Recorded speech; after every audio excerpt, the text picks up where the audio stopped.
शुरू कर भी दिया है। पिछले साल की रिपोर्ट थी, याद रखिएगा, अब छापी गई है, याद रखिएगा, सिर्फ तवज्जो हटाने के लिए। लेकिन तवज्जो हटनी नहीं चाहिए, तवज्जो रहनी चाहिए असल मसले की तरफ।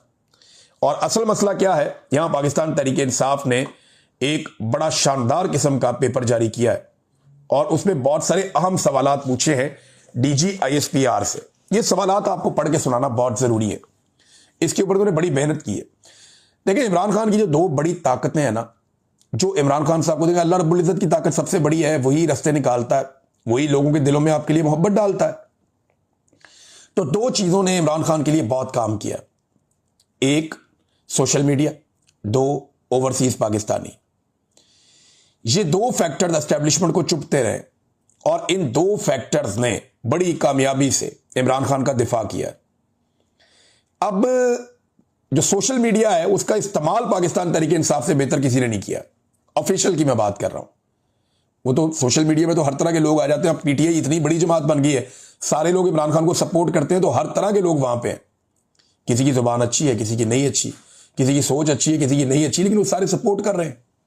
लेकिन यहां जो पाकिस्तान तहरीके इंसाफ का ऑफिशियल सोशल मीडिया है, उसने बड़ी जिम्मेदारी का हमेशा सबूत दिया। उन्होंने सवाल जो उठाए वो बड़े चुपते हुए सवाल है, ये मीडिया को उठाने चाहिए थे, लेकिन पाकिस्तान तहरीके इंसाफ का सोशल मीडिया उठा रहा है। सवालात सुने आप।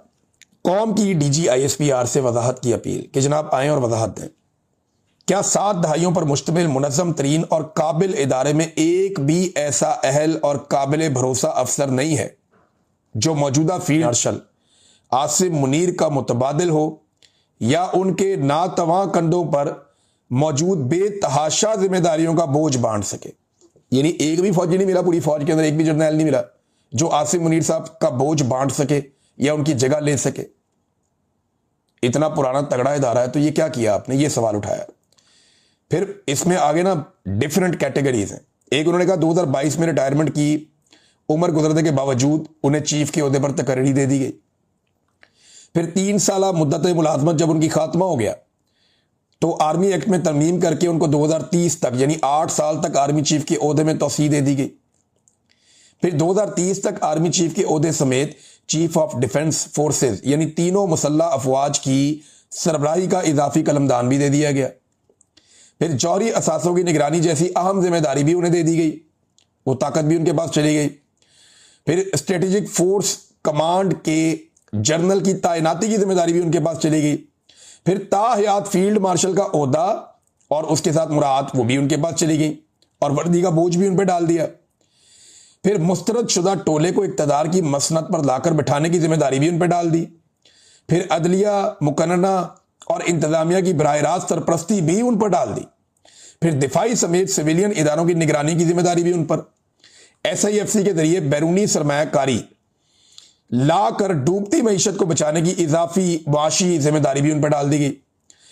तो ये वजीर खारजा के तौर पे पूरी दुनिया के दौरे भी करते हैं। एक ऐसा है कि खुद तो वजीर खारजा नहीं है, लेकिन ऐसा लगता है कि वही कर रहे हैं।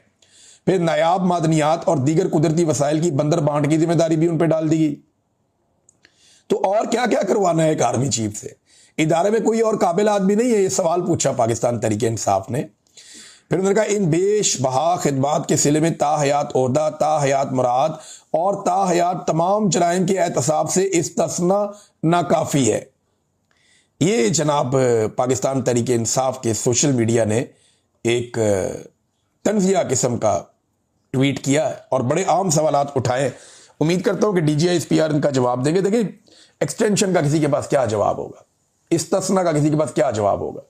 सादी बात यह है, कौम को आयतें सुनाई कुरान पाक की, कौम को कुर्बानी के लिए तैयार किया, फौज को कुर्बानी के लिए तैयार किया, खुद इस्तिस्ना ले लिया।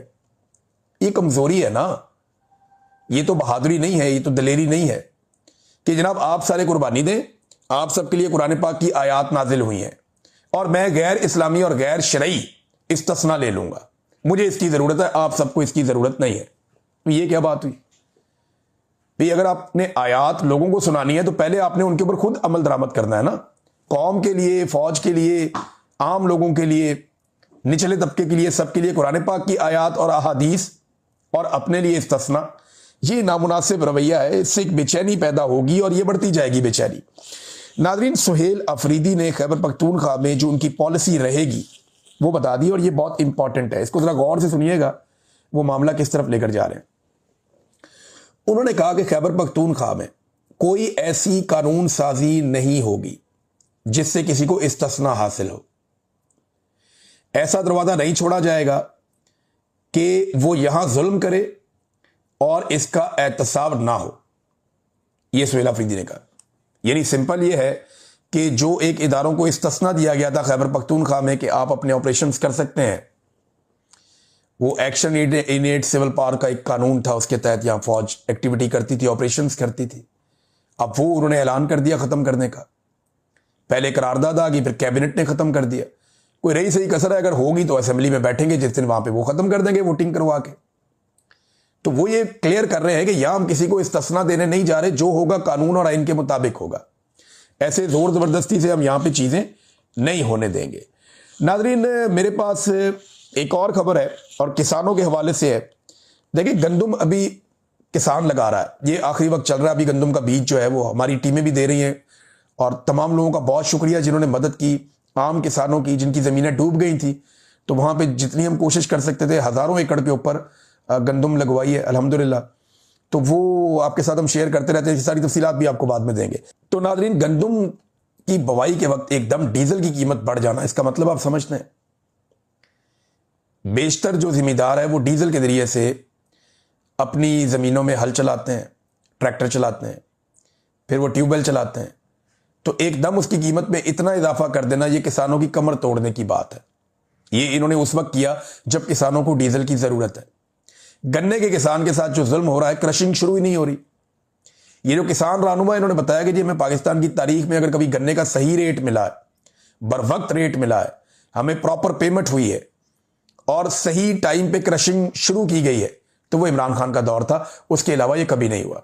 शुगर माफिया को नथ अगर डाली है तो इमरान खान ने डाली है। आज माफिया क्रशिंग ही नहीं करना चाहता। इससे किसान का नुकसान क्या होता है ये समझें आप। वो ट्रालियां किराए पे लेते हैं, उनके अंदर गन्ना लोड करते हैं और चले जाते हैं।